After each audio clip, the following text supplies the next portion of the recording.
And the games have begun. It's a rainy day here at Longhorn Lester's, but it doesn't matter. It doesn't stop the babies from getting out and doing what they do best, which is stretching those legs and running around. Jamie and I are just getting here today. It's a late afternoon. It's probably 3:30. We did all of our chores at I'm a Survivor, and then with the rain, it took us a little bit longer to get going today. Do I get to see some dancing now? There we go. The babies will dance. Oh boy, everyone loves a rainy day. Oh, wait. Oh, it reminds me of, oh, cause I love a rainy night. Dun, dun, dun, dun, cause I love a rainy night. Come on, Carl, get in there with them. Cause I love a rainy night. Careful over there. Boy, look at all this. Put on the brakes. Hey, what are you doing, Tat? That was a little bit too close for comfort. That was a little too close for comfort right there, Tat. I was having flashbacks of Carl. There's our dancing queen, Tina. Do it, Tina. Tina. Oh, I love this. This is my favorite part of coming to Longhorn Lester's, is let the babies out, and they like to stretch those legs. This Tat is something else.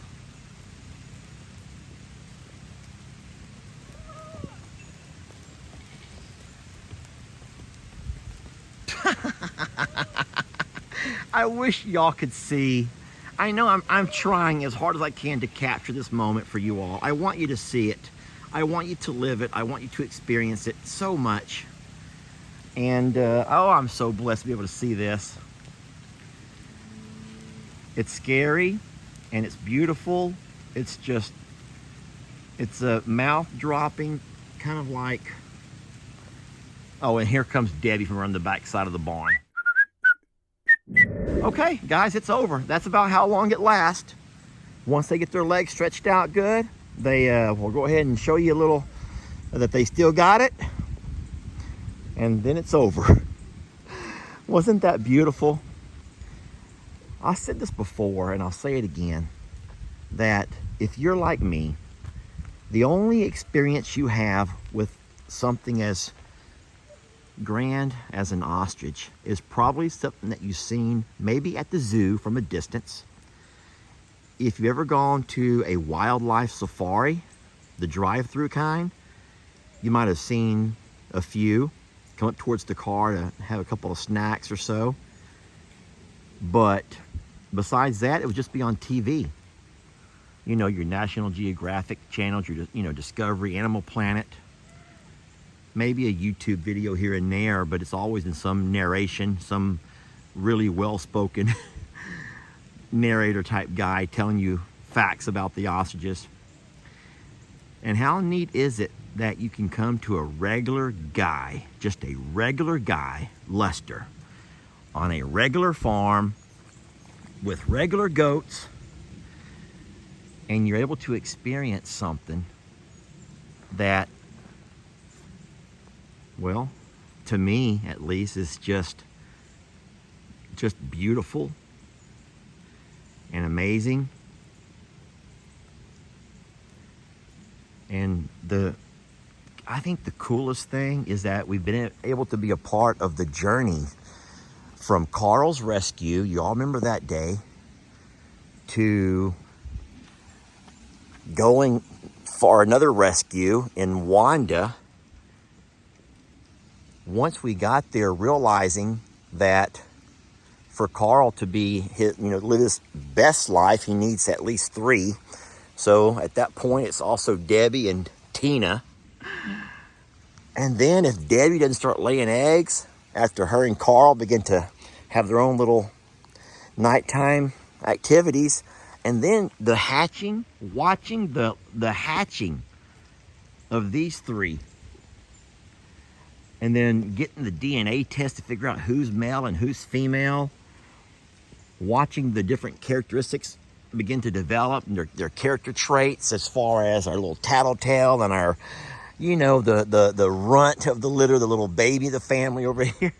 giving them their names. I remember we went unisex names because we didn't know who was who or what was what. And they've turned into such amazing and magnificent birds. And guys, they were just tiny. It feels like yesterday. And they've grown so much. We've had a really neat experience with these babies. And I am so happy. Boy, it was tough. If you remember back how hard it was getting you guys to buy into the fact that we're going to have ostriches. But no, we did that. We did that. And there have been some rough days. We've had a couple of moments here and there that were hard. Now, in case you guys are wondering how these two are doing, they're doing fine. They're doing fine. I don't think that they're happy being stuck over here with a bunch of goats. Stop crying like that. Nothing's wrong with y'all. Guys, there's nothing wrong with these goats. They're all crying because they want me to feel sorry for them. There's nothing wrong with you all. Stop acting like babies. I did not come to feed. I came to check on everybody. I haven't forgotten about you guys over there. But I'm just getting my wits about me. We're getting here later than normal. So y'all know how my normal routine goes. I have a very normal routine, and I'm all about consistency, friends. I'm all about consistency, and today I've been thrown off my game a little bit, okay? But it was the rain and the threat of severe weather that had kind of thrown us off. Now they realize I have no feed. I have no buckets of feed, and they're all going back to their shelter. How funny is that? And in case you're wondering, Jolene here and Pearl have access. They can go around this fence along the back side and come in to the far ostrich pasture, the paddock on the far side. And there's a shelter over there and all of their water. They're not trapped over here. Trust me, they know their way around this pasture. But right now, they're just over here staring at Tex. Oh, baby, I would love to let you out, but I can't. You know that I can't. So there have been a couple of questions about why we don't take Pearl to our friend down the road, Terry, because he does have a really nice loading pen and he has a beautiful bull. But guys, remember, she just had Jolene, I don't know how many months ago, but she's still nursing. Jolene still nurses off of her. And we want Pearl to be able to kind of get herself back in shape. She hasn't had the best of nutrition, being that we've had no grass for a while. So we want to get her back into really good shape. And so I'm going to let her skip this cycle, maybe a couple of cycles, and get Jolene off of her, make sure all of our grass gets to growing out here the way it's supposed to. And then, she'll come into heat every 28 days or so. And so whenever when she comes in heat the next time, then I'll think about it. We'll kind of see how she looks health-wise. But you can see that she's a little bit skinnier still because she has been nursing, and that takes a lot out of a woman. And the last thing I want to do is get her down, get her sick, or, I want her to have a good life too. And all of you, as much as all of us love babies, we got to think about the moms too, y'all. And moms need a break. Moms need a break between babies. I think most of you moms would agree that it's nice to have a little bit of a break. Hey, sissy. Guys, I've kept you too long already. I've made it my mission not to just walk around and ramble on and on the way I've been known to do.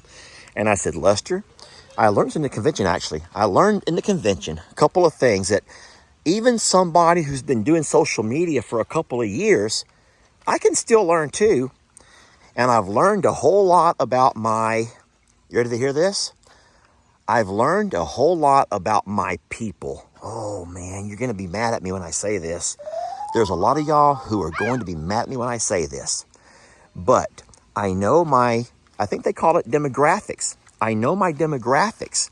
And so what I've learned is I have to make videos for my people. And so I know how much time my people have to spend on any given video. And so it's foolish of me to sit here and walk around and ramble on about all kinds of stuff and not give you what you want. And when I say that, what that means is I'm trying to think of my page as a business, which is what it is. It's obvious if you make a living off your page, then your page is in fact a business. And you have to, you know what they say, the customer's always right. And so Jason over at Cog Hill Farm talked a whole lot about you all and learning your demographic, understanding that your page will not be for everybody. But once you learn who your people are, that's who you have to serve. That's who you have to please. That's who you have to make happy. And so what my numbers tell me, oh no, we don't need that. Tex, is that wrapped around your foot, or could you come out of there? Can you step over there? Let me climb over this fence like I must look ridiculous right now. But there's a string around his foot. Now y'all, that's the string. Look at him telling me to get down.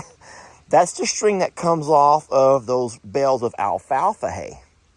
And I'll tell you right now, I guarantee you that was probably dropped the last time Ellie and Megan came to feed up for me. I'm coming over. You know how you're supposed to get to know your audience? You have to get to know yourself too. And that was a hard climb for me.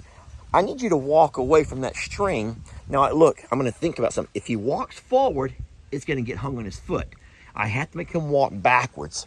But how do you make, listen to me, how do you make an 1,800-pound bull step back?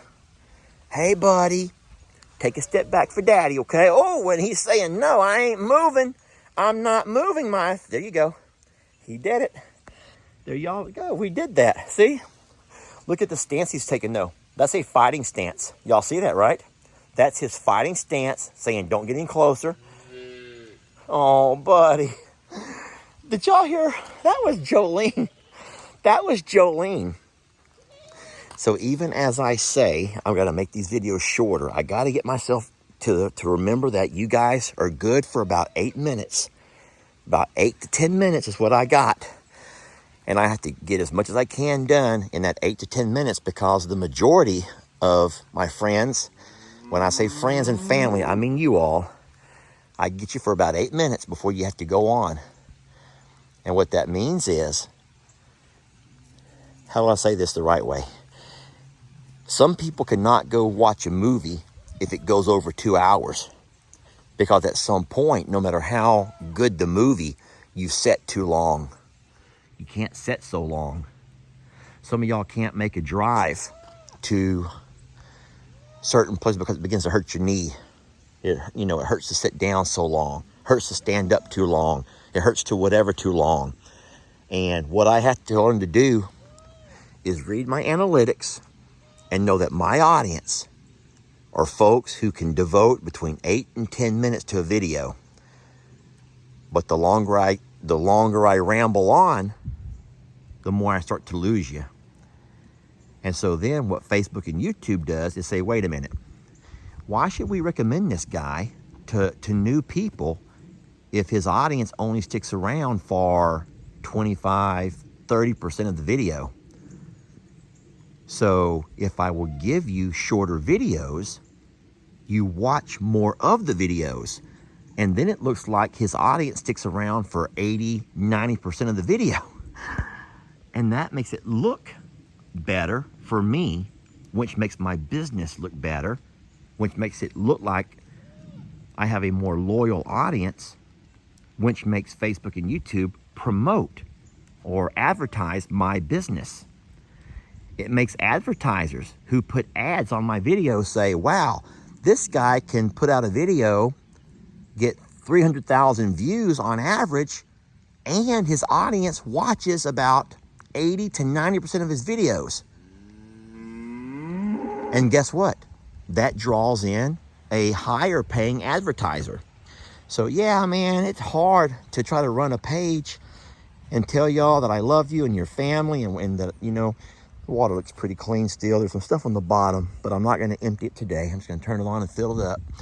Yeah, you try to run a page, but you also have to remember that you want to try to find that balance where I can also continue to pay my bills. The page can keep growing. We keep drawing in new folks. I know, I got to get in there and weed eat, y'all.